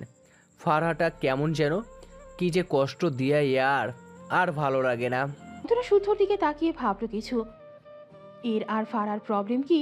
সুখে থাকে ভূতে কিলা এদের? মৃদু স্বরে বলে। আচ্ছা, আমি ফারহার সাথে কথা বলবো, দেখি তোদের কি প্রবলেম। শুদ্ধ সোজা হয়ে বসে হেসে বলে। বলবি স্বামীর সাথে আমার সামনের মাসে বিয়ে। স্বামীয়াকে? আমার মায়ের পছন্দ করা শান্তশিষ্ট সুইট একটা মেয়ে, দারুণ একটা মেয়ে, বুঝলি? তুই অন্য মেয়ের প্রশংসা করছিস, আবার ফারহাকে চাইছিস? অদ্ভুত। শুদ্ধ হেসে ভ্রু নাচিয়ে বলে। সে তো ইরফান তো তোকে লাইক করতো, বাট ওর দম আটকে যায় মায়েরার জন্য। অন্তরা দীর্ঘশ্বাস ফেলল। শুদ্ধ হেসে বলে। ভালোবাসা একটা ভয়ঙ্কর ওষুধ, এর ধার বিশেষ চেয়েও তীক্ষ্ণ। পছন্দ তো এই ক্যাফেটাকেও করা যায়। একটু থেমে বলে। বাদ দে, তুই এখানে কি করছিস? মায়রাকে নিয়ে এসেছিলাম। ইন্নালিল্লাহ, এবার নিশ্চয়ই পা পোড়ানোর জন্য তোর পা দুটো নাচতে নাচতে চলে এসেছে, তাই না? অন্তরা কিছু বলল না। মায়েরা ভীষণ উসখুস করছে, কয়েকবার পাস্তা মুখে দিয়েছে। তার এটা ভালো লাগলো না, তাই চুপচাপ বসে আছে। এক পর্যায়ে বসা থেকে দাঁড়িয়ে উল্টো ঘুরে সামনে এক পা এগোলে হঠাৎই কেউ এসে তাকে সাপটে ধরে। মায়রার মুখ ইরফানের বুকে গিয়ে ধাক্কা লাগে। মায়রা মৃদু চেঁচিয়ে ওঠে, তবে শব্দ বেরোলো না সেভাবে। ইরফান তাকে চেপে ধরেছে তার সাথে। মায়রা ইরফানকে দেখতে না পেরেও খুব ছিন্ন ইরফানকে। মায়েরা নড়াচড়া করতেও গিয়েও করল না। আজ ভীষণ অদ্ভুত এক কিছু সে শুনতে পায়। ইরফানের হৃদস্পন্দনের ডিপ ডিপ শব্দ। কেউ অনেক ভয় পেয়ে ছোটাছুটি করলে যেমন হয় ঠিক তেমন। ইরফান বিড়বিড়িয়ে বলে, you are a stupid girl, stupid. Maira নড়ে চড়ে ওঠে। ইরফান নিজেই মায়েরাকে ছেড়ে দুহাতে মায়েরার গাল ধরে মৃদুস্বরে বলে, আর ইউ ওকে? মায়েরা পিট পিট করে তাকায় ইরফানের দিকে। ইরফান মায়েরাকে অক্ষত অবস্থায় দেখে স্বস্তি নিঃশ্বাস ফেলে। হঠাৎই চোখ মুখ শক্ত হয়ে যায়। ডান হাতে মায়েরার গাল চেপে দাঁতে দাঁত চেপে বলে, কলেজ থেকে বেরোতে নিষেধ করিনি, থাপ্পড় খাওয়ার শখ জেগেছে? মায়েরা গালে ব্যথা পায়। ইরফানের হাত ধরে তার গাল থেকে ছাড়াতে চায়। ইরফান শক্ত চোখে মায়েরার দিকে চেয়ে। মায়েরা অসহায় চোখে ইরফানের দিকে চেয়ে ছটফট করে। হঠাৎই ইরফানের হাত শিথিল হয়। মায়েরার শুকনো মুখটা দেখে মুহূর্তেই তার মুখে অসহায়ত্ব ফিল করে। মায়েরার পেছনের টেবিলে চোখ পড়ে একটু খাওয়া পাস্তার প্লেট দেখল। এরপর মায়েরার দিকে চেয়ে দু হাতে আজরায় মায়েরার মুখটা নিয়ে নরম গলায় প্রশ্ন করে, আর ইউ হাংরি? মায়েরা পিট পিট করে তাকায় ইরফানের দিকে। ইরফান মৃদুস্বরে বলে, ইটস ওকে, খাবে এসো। মায়েরা বিড়বিড় করে বলে, নিষ্ঠুর শিশুওয়ালা। ইরফান বোধহয় শূন্য মায়েরার আওড়ানো কথাটা। সাথে সাথে মায়েরার পিঠে দুহাত রেখে মায়েরাকে ছেড়ে তার দিকে এনে তার বুকে চেপে ধরে। মায়েরার মুখ আবারও ইরফানের বুকে গিয়ে ধাক্কা খায়। ইরফান ঠোঁট বাঁকিয়ে সূক্ষ্ম হাসল মৃদুস্বরে বলে, স্টুপিড গার্ল, আর কখনো কলেজের গেটের বাইরে পা রাখলে পা কেটে ফেলবো। মায়েরা ভয় পেল না ইরফানের কথায়। ইরফানের গলা ছিল স্বাভাবিক। সে ভয় পাবে কি করে? ইরফান মায়েরাকে ছেড়ে মায়েরাকে চেয়ারে বসিয়ে দেয়। মায়েরা ইরফানের দিকে চেয়ে নিজে থেকেই বলে, আমি বিরিয়ানি খেতে চাই। ইরফান মায়েরার পাশে বসে মৃদুস্বরে বলে, ওকে। মায়েরার মুখে হাসি ফুটে ওঠে। এই পাস্তা সে একটুও খেতে পারছিল না। তার আজ হঠাৎ করে ভীষণ বিরিয়ানি খেতে ইচ্ছে করছিল, কিন্তু অন্তরাকে তো বলা যায় না। তবে ইরফানের কাছে নির্দ্বিধায় আবদার করল। কিছুক্ষণের মাঝে মায়েরার সামনে একটি কাচির প্লেট রাখা হয়। মায়েরা একবার ইরফানের দিকে তাকায়। ইরফান ফোনে ঢুকেছে। মায়েরা ভাবনা রেখে খাওয়া স্টার্ট করে। ইরফান আর মায়েরার কাণ্ড এতক্ষণ শুদ্ধ অন্তরা চুপচাপ দেখল। অন্তরার চোখের কোণে পানি। শুদ্ধ বসা থেকে দাঁড়িয়ে অন্তরার উদ্দেশ্যে বলে, অন্তরা, এখান থেকে যা। অন্তরা ভ্রু কুচকে বলে, কেন? শুদ্ধ বিরক্ত হয়ে বলে, কেন মানে? এর আগে হাত পুড়িয়ে তোর হয়নি? এখন ইরফান যদি জানে তুই মায়েরাকে এখানে এনেছিস, তোকে সামনে পেলে কি করবে ধারণা আছে কোনো? অন্তরা আর কিছু বলল না। ভেজা চোখে ইরফানের দিকে চেয়ে থাকে। শুদ্ধ আগের চেয়ে বিরক্তি কণ্ঠে বলে, বাল যাবি? এমনিতেই মন মেজাজ ভালো না, এর মধ্যে তুই ভেজাল লাগাস না তো, যা। কোথা থেকে নাসিম এসে অন্তরার হাত ধরে টেনে বলে। শুদ্ধ চোখ ছোট ছোট করে বলে, তুই কোথা থেকে আসলে? নাসিম অন্তরাকে টেনে নিয়ে যেতে যেতে বলে। শুদ্ধ কিছু বলল না। নাসিম অন্তরাকে নিয়ে ইরফান মায়রার আড়ালে রেস্টুরেন্ট থেকে বেরিয়ে যায়। নাসিমের গাড়ির কাছে এসে নাসিম অন্তরার হাত ছেড়ে দেয়। অন্তরা নাসিমের দিকে তাকালো। নাসিমের দৃষ্টি ক্যাফের ভেতরে বসা মায়রার পানে। অন্তরা নাসিমের দৃষ্টি অনুসরণ করে পেছনে তাকালো। বুঝলো নাসিমের ভাব। ঘাড় ঘুরিয়ে নাসিমের দিকে তাকায়। বেশ কিছুক্ষণ ভালোভাবে চেয়ে রইল নাসিমের চোখের দিকে। বিস্ময় কণ্ঠে বলে, নাসিম, তোর চোখে পানি? নাসিম মায়রার দিকে চোখ রেখেই শব্দ করে হেসে ফেলল।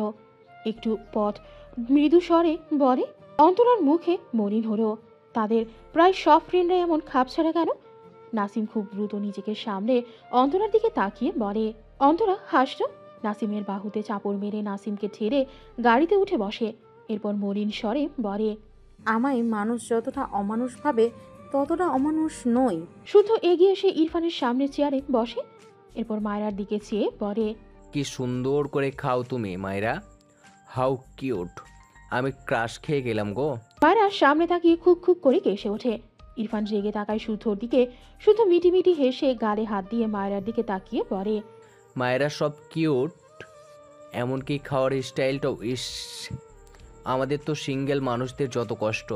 মায়েরা তুমি খাও, আমি একটু আমার চক্ষু শীতল করি।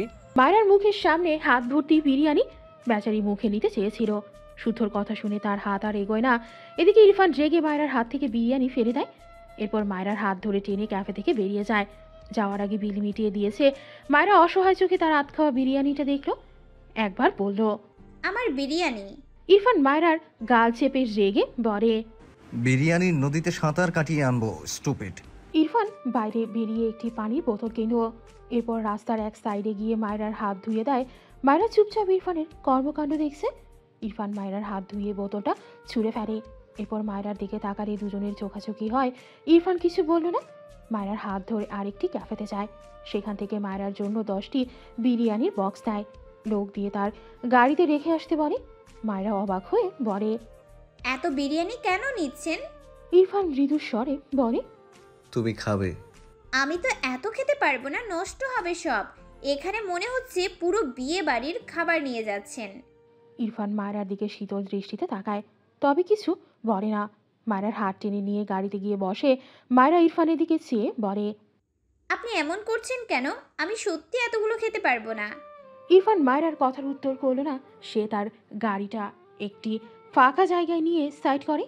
ইরফান মায়রার কোলের ওপর একটি বিরিয়ানির প্যাকেট রেখে ভ্রু কুচকে বলে, নাও স্টার্ট। মায়রা কিছু একটা ভেবে আর কথা বাড়ালো না। পায়ে জুতো খুলে রেখে সিটের উপর 2 পা তুলে আড়াআড়ি ভাঁজ করে বসে। এরপর মনোযোগ সহকারে খাওয়া স্টার্ট করে। 4টে লোকমা খেয়ে মায়রা একটু থামে। ভীষণ ঝাল লাগলো, কিন্তু খাওয়া থামালো না। ঝালে নাক মুখ লাল হয়ে গিয়েছে। কিছু মনে পড়তেই ঘাড় বাঁকিয়ে ইরফানের দিকে তাকালে দেখলো ইরফান তার দিকেই চেয়ে আছে। মায়রা ভ্রু কুচকে জিজ্ঞেস করে, আপনি খেয়েছেন? নো। মায়রা তার হাতের বিরিয়ানির প্যাকেট ইরফানের দিকে এগিয়ে দিয়ে বলে, আপনি চাইলে এখান থেকে খেতে পারেন। ইরফান মায়রার হাতের বিরিয়ানির প্যাকেটের দিকে একবার তাকায়। দৃষ্টি ঘুরিয়ে মায়রার মুখপানে তাকায়। মেয়েটার চোখ ভেজা, নাকের পাটা লাল, ঠোঁট জোড়া টকটকে লাল, চারপাশ তৈলাক্ত সাথে ভেজা। ইরফান মায়রা ঠোঁট জোড়ায় দৃষ্টি রেখে মৃদুস্বরে বলে, yeah, I want to eat something. Myra তার হাতে থাকা বিরিয়ানির প্যাকেটে নজর বোলায়। বেশ এলোমেলো ভাবে খেয়েছে। এক পাশ থেকে সুন্দর করে খায়নি, ইচ্ছে করে নয়, আসলে সে এভাবেই খায়। অতপর মাথা তুলে বলে, আপনি তো অনেকগুলো বিরিয়ানির প্যাকেট কিনলেন, ওখান থেকে একটা নিন। ইরফানকে চুপ থাকতে দেখে মায়রা তার হাতের প্যাকেট ড্যাশবোর্ডের উপর রেখে বলে, আচ্ছা দাঁড়ান, আমি পিছনের সিট থেকে আপনাকে প্যাকেট এনে দিচ্ছি। কথাটা বলে তার সিটে কুঁজো হয়ে দাঁড়ায়। সামনে থেকে গাড়ির ভেতর দিয়ে এই পেছনের সিটে পা রাখার জন্য ডান পা উঠালে। ইরফান তার ডান হাতে মায়রার বা পা ধরে টান দেয়। মায়রা ধপ করে ইরফানের কোলে এসে পড়ে। মেয়েটা চেঁচিয়ে ওঠে। ইরফান 2 হাতে মায়রার কোমর জড়িয়ে মায়রাকে তার দিকে ফিরিয়ে বসায়। মায়রা তার ডান এটো হাতেই ইরফানের ব্লেজার আঁকড়ে ধরে পড়ে যাওয়ার ভয়। ইরফান দিকে পিটপিট করে তাকায়, জিভ দিয়ে ঠোঁট ভিজিয়ে বলে, খাবেন না? ইরফান বাঁ হাতে মায়রাকে নিজের দিকে টানলো আরেকটু। ডান হাত মায়রার গালে রেখে ছোট করে বলে, ইয়া। মায়রা মিনমিন করে বলে, তাহলে আনতে দিচ্ছেন না কেন? ইরফান মায়রার তৈলাক্ত ঠোঁট জোড়ায় দৃষ্টি নিবদ্ধ রেখে ঠান্ডা গলায় বলে, because I want to it delicious chocolate, not biryani. কথাটা বলেই মায়রা ঠোঁট জোড়া আঁকড়ে ধরে। মায়রা স্তম্ভিত হয়, তবে ইরফানকে বাধা দেয় না। লজ্জারা ঘিরে ধরলেও সেই আগের মতো অস্বস্তি হয় না এখন। তবে মেয়েটা চুপ করে বসে থাকে। প্রায় 1 মিনিট হতে না হতেই ইরফান মায়রার ঠোঁট জোড়া ছেড়ে ডান দিকে ঘাড় কাত করে। চোখ বুঝে দাঁতে দাঁত চেপে রাখে, মুখ জিহ্বা জ্বলছে। মায়রা ছাড়া পেয়ে ধীরে ধীরে ইরফানের কোল থেকে পাশের সিটে যেতে চায়। তার আগে ইরফান মায়রাকে টেনে ধরে। মায়রা ইরফানের দিকে তাকালে অবাক হয়। ইরফান চোখ মুখ কেমন লাল। একটু আগেই তো ভালো ছিল। ইরফান দাঁতে দাঁত চেপে বলে, স্টুপিড, কি খেয়েছো? মায়রা ঢোকিরে, সে তো বিরিয়ানি খেয়েছে। কিছু একটা মনে পড়তেই জিভে কামড় দেয়। তার এক বান্ধবী তাকে বোম্বাই মরিচ দিয়েছিল। মায়রার তো ঝাল খেতে খুব ভালো লাগে। সে সেই মরিচ ব্যাগ থেকে বের করে বিরিয়ানির সাথে খেয়েছে।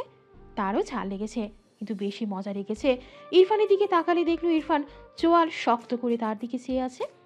চোখ মুখ কেমন লাল। মায়রার বুঝে আসে না, এই লোকের উপরে উপরে এত ঝাঁজ, অথচ সামান্য একটু ঝালই খেতে পারে না। মিনমিন করে বলে, আমি আসলে বোম্বাই মরিচ খেয়েছি। হোয়াট? ইরফানের ধমকে মায়রা কেঁপে ওঠে। ইরফান বিরক্ত নিঃশ্বাস ফেলল, রেগে বলে, স্টুপিড গার্ল, আর একবার এসব ফালতু জিনিস খেলে থাপ্পড় দিয়ে সব দাঁত ফেলবো তোমার। মায়রা মাথা নিচু করে মুখ ফুরিয়ে রাখে। তার ভালো লাগে না সে খাবে। তার সব পছন্দের খাবার এই লোকের জন্য খাওয়া বাদ দেবে? মাথা উঁচু করে বলে, আমার ভালো লাগে, আমি খাবো। ইরফান চোখ গরম করে তাকায়। মায়রা চোখ নামিয়ে নেয়। ইরফান ঠান্ডা গলায় বলে, okay, I will eat you too, wait. কথাটা বলে ইরফান মায়রাকে কোলে নিয়ে গাড়ি থেকে বের হয়। এরপর ব্যাক সিটে মায়রাকে সহ বসে পড়ে। বাঁ হাতে মায়রাকে ধরে রেখে খুব স্বাভাবিক ভঙ্গিতে গায়ে জড়ানো ব্লেজার খুলে রাখলো। এরপর এক এক করে শার্টের বোতাম খুলতে থাকে। মায়েরা চোখ বড় বড় করে তাকায় ইরফানকে ছেড়ে বলে। কি করছেন? আমি আর খাবো না। ইরফান মায়েরাকে শক্ত করে ধরে মায়েরার দিকে চেয়ে ঠান্ডা গলায় বলে। But I will eat you. কথাটা বলে মায়েরাকে ইরফান তার বা পাশে বসিয়ে দেয়, তার দিকে ঘুরিয়ে। ইরফানের গাড়ির এসি চলছে না। এটা সে মায়েরাকে নিতে আসার সময় দেখেছে। হয়তো কোনো প্রবলেম হয়েছে, ঠিক করাতে হবে। মায়েরার কলেজ ছুটি হয়ে যাওয়ায় এটা ঠিক করাতে যেতে পারেনি। গরমে ইরফানের অবস্থা নাজেহাল। ডান হাতে শার্টের বোতাম খুলতে খুলতে বাঁ দিকে ঘাড় বাঁকিয়ে মায়েরার দিকে একবার তাকায়। মায়েরা ভরকানো মুখে ইরফানের দিকে চেয়ে আছে। ইরফান ডান দিকে ঘাড় বাঁকিয়ে ছোট ঠোঁট বাঁকিয়ে একটু হাসত। 2 সেকেন্ডের মাঝেই নিজেকে স্বাভাবিক করে নেয়। বিড়বিড় করে, স্টুপিড গার্ল। ইরফানের সবগুলো শার্টের বোতাম খোলা শেষ। মায়েরা এটা দেখে বসা থেকে খানিকটা উঁচু হয়ে দ্রুত পেছন দিকে সরতে চায়, কিন্তু পায়ের সাথে বোরখা বেঁধে গিয়ে ঠাস করে পড়ে যায়। ব্যাক সিটে রাখা বিরিয়ানির প্যাকেটগুলোর ওপর গিয়ে ঠাস করে মায়েরার পিঠ ধাক্কা খায়। প্যাকেটগুলো সব ফেটে ভেতরে থাকা বিরিয়ানি ছড়িয়ে ছিটিয়ে যায়। মায়েরা চেঁচিয়ে ওঠে। ইরফানের কথাটা হয়তো কবুল হয়ে গিয়েছিল। সত্যি সত্যি মায়েরা বিরিয়ানির মাঝে সাঁতার কাটার মতো অবস্থা হলো। বিরিয়ানিতে মায়েরার পেছন অংশ মাখামাখি হয়ে গেল, কিছুটা ছিটকে মায়েরার পেটের দিকেও আসে। ইরফান হতভম্ব। একে ঠিক কী করা উচিত দ্রুত মায়েরার হাত ধরে টেনে তোলে। গাড়ির অবস্থা বেহাল। ইরফান মায়েরার সামনে থেকে বিরিয়ানি ঝেড়ে ফেলে দেয়। এরপর মায়েরাকে আবারও তার কোলে বসিয়ে মায়েরার পিঠ বরাবর নজর করল। মায়েরার সাদা হিজাবের পেছনের অবস্থাও কাহিল। ইরফান মায়েরাকে তার দিকে ফিরিয়ে চরম হতাশার শ্বাস ফেলে শান্ত কণ্ঠে বলে, তুমি বড় হবে না, এটা ঠিক করেই নিয়েছো, রাইট? মায়েরার অবস্থা নাজেহাল। বেচারির ধারা শুধু অঘটনই ঘটে। ইরফানের শান্ত কণ্ঠে মায়েরা একটু অবাক হয়। ভেবেছিল তাকে গাড়ির ভেতর থেকে কিক মেরে বাইরে পাঠিয়ে দেবে। কিছু না বলায় স্বস্তির নিঃশ্বাস ফেলল মায়েরা। আর চোখে ইরফানের দিকে তাকায়। এরপর চোখ নামিয়ে মিনমিন করে বলে, আমি তো বড়ই। ইরফান অদ্ভুতভাবে তাকায় মায়েরার দিকে, যেন অবাস্তব কিছু শুনেছে। হতাশার শ্বাস ফেলল, কিছু বলল না। ইচ্ছে তো করছে এর গাল দুটোয় থাপড়াতে থাপড়াতে ছাল তুলে দিতে। বিরক্ত হয়ে সিটে মাথা এড়িয়ে চোখ বুঝল। মায়েরা একটুখানি মাথা তুলে ইরফানের দিকে তাকায়। জিভ দিয়ে ঠোঁট ভিজিয়ে বোঝার চেষ্টা করে লোকটার কি হলো। ইরফানের চোখ বন্ধ, কপালে অসংখ্য ভাঁজ। মায়েরা চোখ নিচে নামাতে গিয়ে চোখে পড়ে ইরফানের শার্টের বোতামগুলো খোলা। শার্টের দুপাশে দুদিকে গিয়ে চড়িয়েছে। ইরফানের খোলা বুক মায়েরার মুখ বরাবর। মায়েরা কেমন করে যেন তাকিয়ে থাকে সেদিকে। সে শুনেছিল ছেলেদের বুকে লোম থাকে, দেখেছিল তো রাস্তায় অনেককে দেখেছিল, কিন্তু ইরফানের বুকে এক একটা লোমও খুঁজে পেল না। ইরফানকে তার ভীষণ অদ্ভুত লাগে। বেশি অবাক লাগলো লোকটার হাতে পায়ে বেশ ভালোই লোম, অথচ বুকে নেই। মায়েরার এত অদ্ভুত লাগে। বিকেলের রোদ পড়ে গিয়েছে, ধরণীতে উষ্ণ ভাব কমে গিয়েছে। গাড়ির জানালা খোলা, জায়গাটা ফাঁকা, আশেপাশে তেমন কেউ নেই। মাঝে মাঝে বাম পাশের জানালা দিয়ে মিটমিটি বাতাস গাড়ির ভেতর প্রবেশ করে। মৃদু বাতাসের তোড়ে ইরফানের শার্ট সরে গিয়ে ইরফানের চওড়া বুক আরও উন্মুক্ত হয়। কোথা থেকে দুটো মাছি উড়ে এসে ইরফানের বুকের মাঝখানে বসে। মায়েরা চোখ ছোট ছোট করে তাকালো। তার একদম ভালো লাগছে না ব্যাপারটা। সব ফুলে ফটাফট ডান হাত তুলে ইরফানের বুক বরাবর একটা থাপ্পড় মেরে দেয়। থাপ্পড়টা মেরে মায়েরা নিজেই হতভম্ব হয়ে যায়। হায় হায়, সে কী করলো এটা? ইরফান চোখ খুলে বিস্ময় দৃষ্টিতে তাকায় মায়েরার দিকে। মায়েরা বারবার ঢোক গিলছে, দৃষ্টির নিচুর সাথে এলোমেলো। ইরফান বাঘারা, এই মেয়ে তাকে থাপ্পড় মারলো, তাকে? ডান হাতে মায়েরার গাল চেপে ধরে, দাঁতে দাঁত চেপে বলে, স্টুপিড গার্ল, কবে ভালো হবে তুমি? মায়েরা চোখ খিচে বন্ধ করে মিনমিন করে বলে, সরি সরি। ইরফান মায়েরার গাল চেপে রাখা হাত শিথিল করলো, মৃদু স্বরে বলে। মারলে কেন? মায়েরা আমতা আমতা করে বলে, ওই মাছি বসেছিল, বিশ্বাস করুন আমি মারিনি। ইরফান অদ্ভুত চোখে তাকায় মায়েরার পানে। মাছি বসেছিল বলে এ তাকে থাপ্পড় মেরেছে, কি বলবে বুঝলো না। মায়েরা ইনোসেন্ট মুখ করে ইরফানের দিকে তাকায়, মিনমিন করে বলে, মাছি। ইরফান গম্ভীর গলায় থমকে ওঠে। Shut up. মায়েরা ঝাঁকি দিয়ে ওঠে, মাথা নিচু করে গাল ফুলায়। সে কি এমন করেছে এই লোক ধমকাধমকি ছাড়া আর কিছুই পারে না। ইরফান ব্যস্ত হাতে মায়েরার হিজাব খুলতে থাকে। মায়েরা বিচলিত কণ্ঠে বলে, হিজাব খুলছেন কেন? ইরফান আর চোখে মায়েরার দিকে চেয়ে গম্ভীর গলায় বলে, তোমাকে টাক বানাবো যাতে তোমার বুদ্ধি হাঁটুর নিচ থেকে এই ফাঁপা মাথায় ঢুকতে পারে। মায়েরা চোখ বড় বড় করে তাকায়। এই লোক তাকে অপমান করছে, কি খবিশ লোক ভাবা যায়। ইরফান মায়েরার দৃষ্টি পাত্তা দিল না। হিজাব খুলে হিজাবটি মায়রার কাঁধের ওপর রাখে। এরপর মায়রাকে তার দিকে টেনে মায়রার গলায় মুখ গুজে দেয়। মায়রা ঠোকে রে। ইরফান চোখ বুজে ঠোঁট চওড়া করে শব্দহীন সূক্ষ্ম হাসি বিড়বিড় করে। Little girl. রাত 11টা। শুদ্ধ এলোমেলো পায়ে এসে তার বাড়িতে বেল বাজায়। বেশ কয়েকবার বেল বাজালে সামিয়া এসে দরজা খুলে দেয়।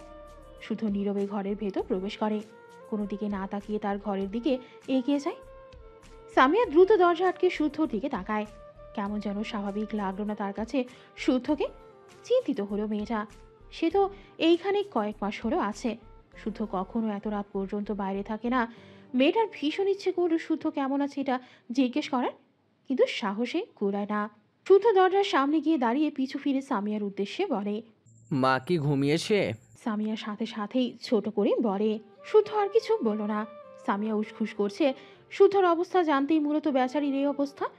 অনেক কসরত করে শুদ্ধর উদ্দেশ্যে প্রশ্ন করেই ফেলে। শুদ্ধর পা থেমে যায়। পিছু ফিরে একটু অদ্ভুতভাবে তাকায় সামিয়ার দিকে। সামিয়া শুদ্ধকে তাকাতে দেখে মাথা নিচু করে নেয়। থেমে থেমে বলে। শুদ্ধ তার ঘরে যেতে যেতে বলে, 1 কাপ চা দিয়ে যাও আমার রুমে। সামিয়া ঘাড় কাত করে দ্রুত রান্নাঘরের দিকে পা বাড়ায়।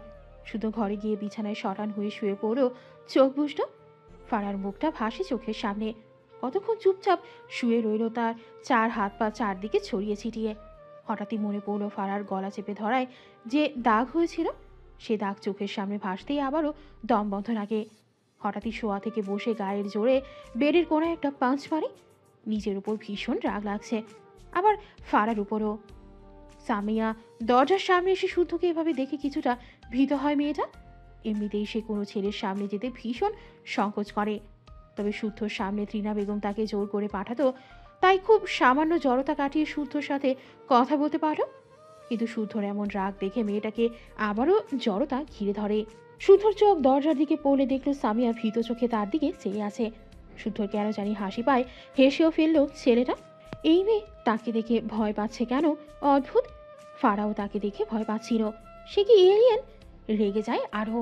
সামিয়ার দিকে আঙুল তাক করে রাগান্বিত স্বরে বলে, এই ভীতু মেয়ে, ভয় পাচ্ছ কেন? আউট। সামিয়া আগের চেয়েও কয়েক গুণ ভীত হয়। শুদ্ধ রাগে বেচারি কি করবে বুঝে পায় না, তবুও মিনমিন করে বলে। শুদ্ধ বসা থেকে দাঁড়িয়ে রেগে বলে, যেতে বলেছি যাও। ভীতুর ডিম। হাতের চা খেয়ে আমার মাথার সাথে সাথে পেটও ব্যথা শুরু হবে। আউট। সামিয়া ভীষণ ভয় পায়, কিন্তু শুদ্ধর বলা লজিক বেচারি বুঝল না। শুদ্ধর চোখ লাল, দেখেই বোঝা যাচ্ছে লোকটা অসুস্থ। এই চা খেলে রোগটা একটু আরাম পাবে। সামিয়া শুদ্ধকে বলার সাহস পায় না। উপায় না পেয়ে হাতের চায়ের কাপ দরজার কাছেই মেঝেতে রেখে দ্রুত ঘরের দরজা থেকে সরে যায়। শুদ্ধ অবাক হয়ে চেয়ে আছে মেঝেতে রাখা চায়ের কাপের দিকে। সামিয়া দ্রুতত পায়ে তার ঘরে এসে দরজা আটকে দিয়েছে। শুদ্ধ কি বলবে বুঝলো না। চাটা প্রয়োজন। এগিয়ে এসে চায়ের কাপটা তুলে নেয়। দাঁড়িয়ে দাঁড়িয়ে চাটা শেষ করলো। স্বাদ নতুন নয়। সামিয়া এবারই আসার পর সামিয়ার হাতে চা বেহিসাব খাওয়া হয়েছে শুদ্ধর। ভাইয়া শুদ্ধ ভাইকে একটা কল করবে? ফাইজ তার ঘর থেকে বেরিয়েছিল। ফারাকে টলতে দেখে ফাইজ অবাক হয়ে বলে। তোর কি হয়েছে ফারা? ফারা লালিত চোখ জোড়া টেনে তুলে ভাইয়ের দিকে তাকায়। দুর্বল কণ্ঠে বলে, শুদ্ধ ভাই কেমন আছে একটু শুনবে ভাইয়া? ফাইজ ফারার কপাল চেক করো, মেয়েটার জ্বরে গা পুড়ে যাচ্ছে। ফাইজ দ্রুত ফারাকে এক হাতে আগড়িয়ে নিয়ে ফারার ঘরের দিকে নিয়ে যায়। ফারা ঘাড় বাঁকিয়ে বলে, শুদ্ধ ভাইকে একটা কল করো না ভাইয়া। তুই আগে ওষুধ খা, এরপর করছি। গায়ে তো অনেক জ্বর। ফারা কিছু বলল না। ফাইজ ফারাকে ওষুধ খাইয়ে দেয়। ফারা আবারও ফাইজের কাছে আবদার করে। ফাইজ ফারার পাশে বসলে ফারা ভাইয়ের কাঁধে মাথা রাখে। ফাইজ তার বোনের মাথায় হাত বুলিয়ে দিতে দিতে শুদ্ধকে কল করে। হ্যাঁ বল। কেমন আছিস? তোর বোন যেমন রাখালো তেমনি আসে ডাইনি বোন বানিয়েছিস। একদম আমার বোনকে নিয়ে উল্টাপাল্টা কথা বলবি না। শুদ্ধ বিরক্ত হয়ে বলে। কেন কল করেছিস? ফাইজ মৃদু স্বরে বলে। ফারাটার আর বলতে পারো না।